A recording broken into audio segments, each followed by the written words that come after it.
Hey all, this is Urson. We are back. We are back to the victory screen after our massive, huge TSL. We have one diplomatic victory, so let's go over kind of the demographic stuff we looked at toward the end.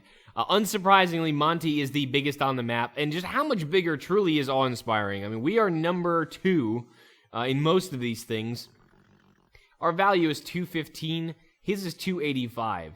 So it's still pretty appreciable. That's 70, so that's like 33% bigger than us. That's big. You know, 33% bigger by the end of the game is pretty massive. Though, as people did mention in the comments, given the number of cities that we have and the space that is used, each of our cities does have more potential than his. So this could have been a much bigger number given the number of cities he had, which is ridiculous. But our population isn't that far down. It's about, like I said, 25% less than his, essentially. We're 75% of his total.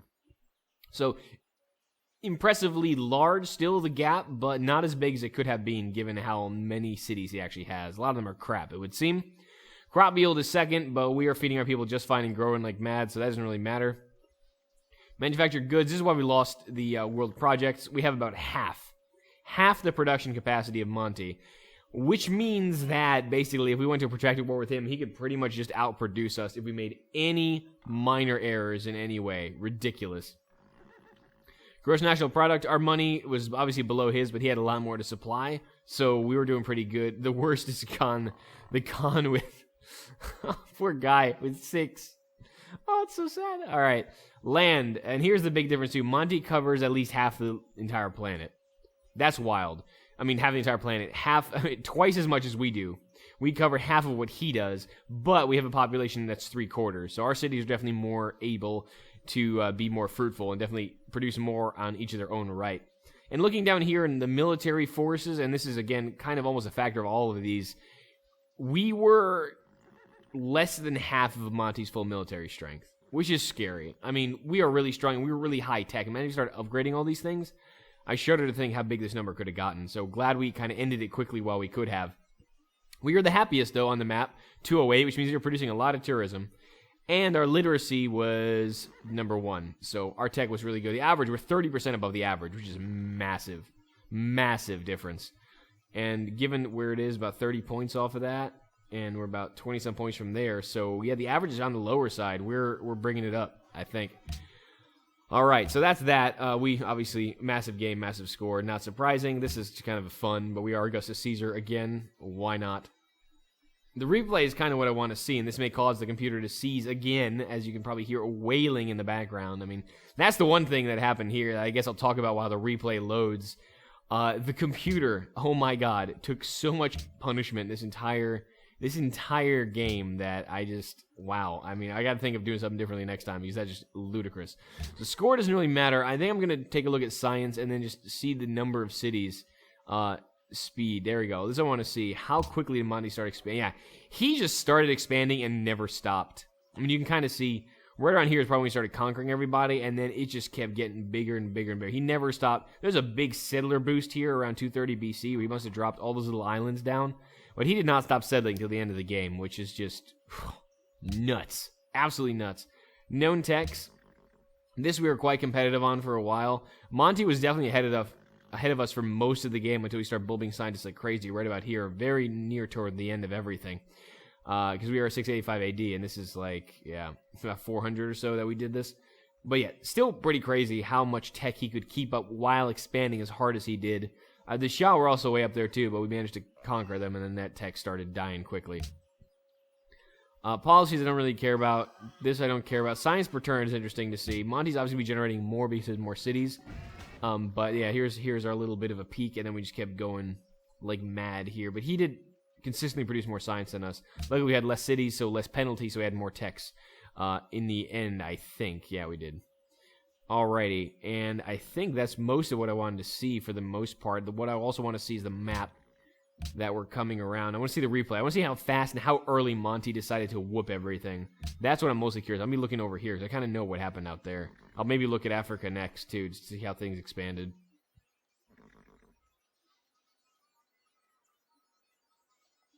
So that's America, that's the Dene. Okay, so that's how it started. Dene were expanding to the snow, which is freaking stupid. And that's probably why they started sucking. America's down to 4, Monty's at 5, so he's dropping cities like crazy. Dene started dropping. 6. So he just started settle bombing everything. Look at this. All the time. The entire western seaboard was Monty territory. The Dene didn't expand for crap. So they didn't take down America too quickly. He didn't start doing it until later. Until he had upwards of, 10, 12, 14 cities? I lost count at this point. And America's growing tall. He's growing wide. And he has got so many cities. And now he starts conquering. This is when it all happened. He knocked out those cities. And then the Dene were going... Yeah, America got killed first, but the capital was still there. He left the capital alive. Probably put up a hell of a defense. But now the Dene are coming. He's already got hegemony of the entire... Yeah, that was it. So pausing right here, looking at here, Australia got pretty much left alone and did its own thing for most of the game. Tonga got left alone and didn't do a damn thing for most of the game. And everywhere else it was more or less balanced. Here the Mapuche got up a little bit. The Corral expanded well. The Tupi got a little bit hammered, but I think it's because the Mapuche did some serious work on them initially.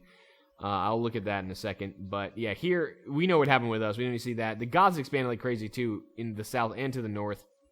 Luckily, the city-states and the Scots were a barrier against them. In Africa, it came out, as far as balance and power goes, Africa came out the best of all the continents. Asia went pretty well too, except for the massive, rampant, uncontrolled Chinese expansion that we put to bed quickly. And the rest of this went pretty well. I mean, the Goths were trying, these Khans were trying. If we wasn't us in between, I'm pretty sure there would have been no Russia for most of this game, or the Soviet Union, what have you. But I also want to see, for a brief second, South America. What happened to the Tupi? That's what I wanted to see. I wasn't watching. Yep, the Mapuche come in. They dropped a city right in front of the Tupi. Interesting. I didn't think they would have done that. Was that a settlement or was that a conquest? No, I think it was a settlement. They forward settled hard on the Tupi. Do you see that? 2 cities and bam, right there between the Corral and the Tupi. And some of that city survived. I don't know where most of their military was at the time, but that's insane. I mean, Monty was just off. I mean, you can see him just running off the rails already. Mapuche got really strong, but some of the Corral managed to conquer them. And I think part of it is that all cities weren't caught together. He was probably defending himself for a good part of this game. The Tupi didn't expand for anything, though. And the Corral were smart. They blocked Monty with the city. Yeah, the Tupi didn't do well because they just didn't expand at all. On a massive map, they didn't expand. Citadel bombing begins, as you can see. It's so funny. Just seeing how this all ended up. And this was okay if the Tupi would have expanded a little more, which they obviously did not. But it was relatively evenly split between the two factions. This was a little tighter continent than Africa, obviously. Probably in the future we'll put 2 in South America and more in North America, I think. Probably 4 there, like we had in Asia and Europe. We had 5 in that whole area. Okay. So let's go back now to the narration of us. We're kicking the crap out of the Goths. We're expanding our empire south. And now the Soviet Union kisses the borders of Europe, and now we start taking stuff down for the Chinese, and the conquests come hard and quick now as we push forward and push south with our triple rangers and just really take over. It was a really glorious thing to see, honestly. This entire continent running red with the revolution. Pretty neat stuff. As when Monty started dropping all the island cities, he got so big and so fat so quick. Look at this. That's just insane, man. Every time I see that, it scares me a little bit. On the inside. This is the Chinese counterstroke to kill the Khan, which we promptly said, no. And then we went in and took everything from the Chinese and then liberated the Khan, and we left the Chinese with that little crap city in the corner. And this is what happened to Monty against Australia. A couple turns, and Australia was done.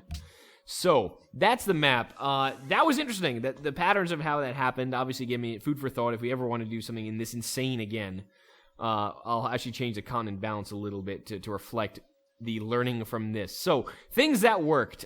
Extended eras. I really want to hear your thoughts on extended eras, actually. This is the first time we played it. We played it in a very large scale. I'm just going to keep this playing in the background while I'm talking, in case you're bored and you want to watch something. How about that? So, extended eras. That was a neat feature. I think what's really good is that it leaves every era to experience combat based on that technology. I do like that feature of it a lot. I'm not so keen on the happiness bonuses it provides, because it was just, I mean, we were never hard up for happiness this entire game. And you know, I think happiness is annoying in some cases where it really stops expansion. But here, like, I could expand, I can conquer. And there really wasn't much of a worry. We were always in double digits practically because of all the happiness bonuses and the reduced penalties for number of cities. So I think that's a little overdone, especially on a larger map that really takes off too much. But beyond that, I kind of like the duration and that we could fight with archers, then composites, then crossbows. We didn't feel like we were upgrading from rifles to Great War Infantry to infantry, like, you know, lickety split. Even though that's kind of when we started bulbing and we did that upgrade pretty quick. The whole transition was, I think, pretty well fought. So I did like that part of extended eras. and it made this game feel epic and scaled. Map size is cool. I mean, I've never had this many cities. I think hardware-wise, it's a bit of a problem for me to keep this sort of thing going, and it requires a lot of energy and effort from my computer toward the end there. It was burning pretty hard on nearly every turn, and literally the turns by the end of the game, Monty, because he got so big, if he wasn't Monty, there's like 2 or 3 factions that would have been faster. Kind of a geometric progression and complexity sort of situation. But the turns were taking like 10 minutes. I'm not even kidding. Like Monty's turns, before any other AI got to go, was about 10 minutes, 8 to 10 minutes by the end of this LP. We can imagine, how much time I had to record to even get these episodes out. So that, I think, we may, if we do another TSL type thing, I may take the world size down a bit, just so we can make this a little more reasonable in size and scale, and maybe make even domination a viable possibility.